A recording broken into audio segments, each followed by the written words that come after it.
Assalamualaikum warahmatullahi wabarakatuh. Waalaikumsalam warahmatullahi wabarakatuh. Ya, kembali lagi dengan kami, saya Alex dan juga Saya Dani. Oke, Kita berada di podcast Pos Ronda. Pos Ronda. Kira-kira kenapa namanya kok bisa Pos Ronda? Nah, Pos Ronda, kenapa kok Pos Ronda? Karena Pos Ronda adalah suatu tempat yang dapat menimbulkan ataupun memberikan kenyamanan dan keamanan terhadap masyarakat.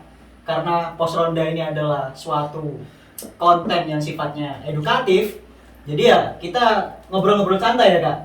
Iya benar sekali Alex. Perlu disclaimer dulu sebelum itu. Jadi kita membuat podcast ini hanya semacam ya gabut-gabutan saja lah. Hanya mengisi waktu luang, tidak ada orientasi untuk melakukan money test, mencari uang ataupun pamer-pameran kemampuan kita. Kebetulan karena memang saat ini saya fokusnya ya tidak ada fokus di mana-mana, akhirnya saya mengisi waktu luang untuk membuat podcast ini. Sebelum itu di podcast kita kali ini juga mengedukasi ya, mengedukasi untuk semua bahwa penggunaan tumbler itu untuk menggantikan apa? Plastik. Jadi plastik saat ini kalau kita melihat data-data yang sudah terpublish di TPA, di sana ya, banyak sekali TPA yang full sekarang, gitu dan. Jadi kita menggunakan tumbler merupakan ini salah satu langkah untuk mengurangi penggunaan plastik sekali pakai. Itu kemudian nyambung dengan pembahasan kita pada malam kali ini, ya, yaitu tentang perubahan iklim. Nah, perubahan iklim, perubahan iklim. Nah, sebelum itu saya memberitahu kepada semua bahwa kita kebetulan saat ini fokus pada salah satu organisasi internasional, Break Free from Plastic. Ini nggak apa-apa ya nyebut mereknya. Nggak apa-apa, santai aja ya. Tapi sebelum kita masuk kepada sastra dan kemudian perubahan iklim, saya akan memperkenalkan diri dulu. Nama saya Muhammad Afnani Alifian, biasa dipanggil Dani. Ya, itu sebutan yang saya tidak tahu dari mana asalnya. Mungkin karena saya juga suka menulis dan suka gabut saja, akhirnya dipanggil Dani oleh teman-teman semua. Ya, benar sekali. Ya, selanjutnya perkenalkan, saya Muhammad Ali Karomatullah, saya dipanggil Alek. Jadi saya juga saat ini lagi interest sama isu-isu lingkungan dan juga kegiatan-kegiatan lingkungan, sehingga sangat relate ketika kita saat ini membahas tentang perubahan iklim, yang mana latar belakang dari kami sendiri, Dani adalah seorang yang lagi fokus kepada bidang sastra, dan saya juga di bidang lingkungan, karena antara sastra dan lingkungan ini sepertinya menarik ketika diperbincangkan. Menarik. Mungkin kita langsung masuk ke arah pembicaraan. Ada satu hal yang membuat saya terus bertanya-tanya. Kemarin ketika saya menulis sebuah artikel itu di alif.id, saya menulis sastra dan perubahan iklim, dan itu terinspirasi dari sebuah buku berjudul Sumur. Sumur itu adalah karya terbaru dari Eka Kurniawan, yang mana itu satu cerita pendek dengan panjang halaman 40 lembar. Itu merupakan karya terjemahan ya. Awalnya diterbitkan di luar negeri, akhirnya masuk ke Indonesia, diterjemah menjadi bahasa Indonesia, dan memang secara umum itu membahas soal perubahan iklim. Kira-kira nih menurut Alex sendiri sebagai, saya sebut aktivis lingkungan ya. Ya, sebenarnya sangat berat sih. Sangat berat ya. Cuman banyak orang-orang yang di sana lebih aktif daripada saya sendiri. Kalau sebagai koridor kita, mungkin kalau berbicara sastra saya juga kurang ahli. Begitupun Alex ketika membahas soal perubahan iklim disebut sebagai aktivis lingkungan merasa masih berat. Tetapi kita di sini kan untuk ngobrol santai. Semisal nanti ada kesalahan atau kurang tepat, silakan komen saja di kolom komentar yang sudah disediakan. Betul sekali. Ada kolom komentar itu gunanya untuk kita misalnya ada kesalahan, teman-teman boleh menambahkan.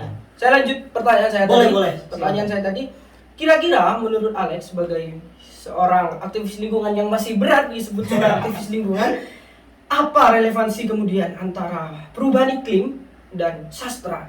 Karena kita tahu sastra itu tidak bisa terpisah dari kehidupan sosial.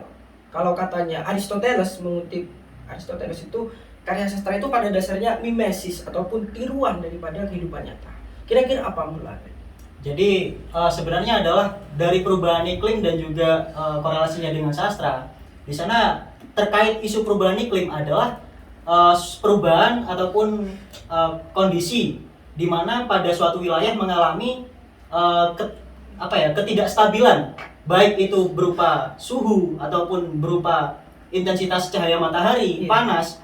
Jadi di sanalah iklim berpengaruh terhadap bagaimana itu pola sosial masyarakat, sehingga di mana iklim ya kita bisa melihat lah di Eropa sana iklimnya kan dingin. Benar.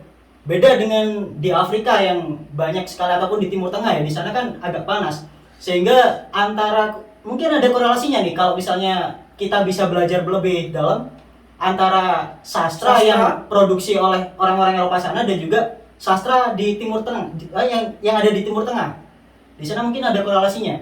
Nah, sehingga menurut saya perubahan iklim ini juga sangat berpengaruh sih terhadap produksi ataupun karya-karya sastra pada suatu wilayah. Jadi pada intinya Alek tadi mengatakan bahwa perubahan iklim memiliki korelasi nyata sebagai sumber inspirasi daripada keberadaan sebuah karya sastra. Lalu Alex, sebelum saya mengulas sedikit juga, saya ingin bertanya lagi, kenapa sih kita harus mengetahui bahaya perubahan iklim dan jangka panjangnya seperti apa? Karena apa yang kita rasakan saat ini, seperti saya mengutip puisi saya sendiri yang berjudul Tamadun Semu, hujan yang kemarau, kemarau yang hujan. Itu kira-kira bahaya dampaknya itu seperti apa untuk kehidupan kita terutama? Oke, jadi untuk terkait dampak ya, kalau dampak ini dan sangat kompleks sebenarnya terkait isu dan juga permasalahan di perubahan iklim. Khususnya saat ini yang dapat kita rasakan adalah perubahan suhu. Ini yang sangat sangat kita rasakan saat ini, dekat dengan wilayah kita. Nah, jadi untuk dampaknya sendiri dari perubahan suhu itu juga berpengaruh terhadap intensitas air hujan, intensitas hujan yang turun, kemudian juga perubahan curah hujan, perubahan curah hujan yang turun, dan juga terhadap di mana pada suatu wilayah di sana kan juga ada tumbuh-tumbuhan, ada hewan-hewan, yang mana hewan itu sangat resisten ataupun sangat menggantungkan hidupnya terhadap suatu kondisi. Karena kan ciri-ciri makhluk hidup salah satunya adalah adaptasi. Nah, benar. Kalau hewan tersebut tidak dapat beradaptasi pada suatu kondisi karena akibat perubahan iklim, maka hewan-hewan tersebut juga akan bermigrasi. Nah, yang nggak bisa bermigrasi akhirnya apa? Punah. Nah, dari situ tidak ada kestabilan antara ekosistem tersebut. Lalu gini, Dan, cukup mengerikan ya kalau saya sudah mendengar apa yang dibahas oleh Alex tadi. Betul sekali. Ini terkait hubungannya dengan sastra juga ya. Untuk iklim sendiri kan juga dapat menyebabkan perubahan curah hujan. Iya. Nah, banyak kita temukan puisi-puisi ataupun karya sastra yang berkaitan ataupun bertemakan tentang hujan. Banyak seorang sastrawan di sana terinspirasi oleh hujan. Iya, salah satu contohnya yang sudah almarhum, seorang penyair kita yang sangat terkenal, yaitu Bapak almarhum Sapardi Djoko Damono, Pak Sapardi. Dan Alek kemudian kemarin itu ada Ubud Writer and Reader Festival atau URF, itu juga mengangkat tentang perubahan iklim. Itu sangat luar biasa sekali. Bahkan sekelas Ubud Writer Festival ini mengangkat tentang perubahan iklim. Berarti yang dapat saya simpulkan dari hal itu, iklim memang sedang tidak baik-baik saja. Betul, terutama salah satu penyebab yang paling mendampak terhadap iklim adalah plastik. Kalau saya sendiri menganggap ataupun melihat hubungan atau korelasi antara sastra dan perubahan iklim ini adalah sebagai hubungan timbal balik. Kalau Alex tadi menyatakan perubahan iklim menjadikan korelasi dengan sastra karena sebagai sumber ide, sementara sastra berusaha untuk menyadarkan orang-orang tentang bahaya dan dampak dari perubahan iklim. Salah satu contohnya apa? Karya sastra kan tidak hanya berupa tulisan saja, tidak hanya berupa yang non visual ataupun yang kita baca, tetapi juga yang berbentuk visual. Yang kemarin sempat saya lihat dan juga mungkin Anda juga lihat, yaitu film Pulau Plastik. Pulau Plastik yang disutradari oleh Mas Dandi Laksono. Di sana juga ada orang yang Anda kenal, yaitu Pak Prigi Arisandi. Ya. Beliau adalah Ekoton. Foundernya Ekoton. Salah satu sumber inspirasi saya dalam bergerak juga. Itu juga banyak menginspirasi dari beliau. Karena mungkin kan begini juga ya, ketika kita hanya bersuara melalui kelantangan-kelantangan yang tampak di permukaan, sementara yang berada di bawah permukaan tidak diimbangi, itu mungkin kurang. Nah, sementara sastra itu memang fungsinya begitu. Bahkan kalau mengutip katanya Seno Gumira Aji Dharma itu yang mengatakan ketika jurnalisme dibungkam, sastra harus bicara. Di sana kita menemukan bahwa karya sastra itu dapat menyadarkan orang-orang, menjadi petunjuk bagi orang-orang kalau memang saat ini perubahan iklim itu dampaknya akan terasa pada kita tidak hanya 1 hari 2 hari, tetapi pada anak cucu kita juga akan terasa, mungkin seperti itu ya. Ya, betul sekali. Karena apa sih yang menjadi poin utama perubahan iklim ini terjadi menurut Alex sendiri selain plastik yang sudah saya sebutkan tadi? Sebenarnya yang paling berpengaruh adalah aktivitas antropogenik. Apa itu antropogeni? Jadi adalah pola ataupun perilaku manusianya. Perilaku manusianya Perilaku sendiri. manusianya. Jadi saat ini ya kita nggak usah jauh-jauh. Indonesia merupakan salah satu negara yang kaya sumber daya alam. Kayak sumber daya alam. Kaya sumber daya alam. Sehingga banyak orang-orang yang di luar Indonesia itu melirik negara kita. Banyak yang melirik negara kita. Sehingga dari sumber daya manusianya kita sendiri pun juga kita masih belum mumpuni ya.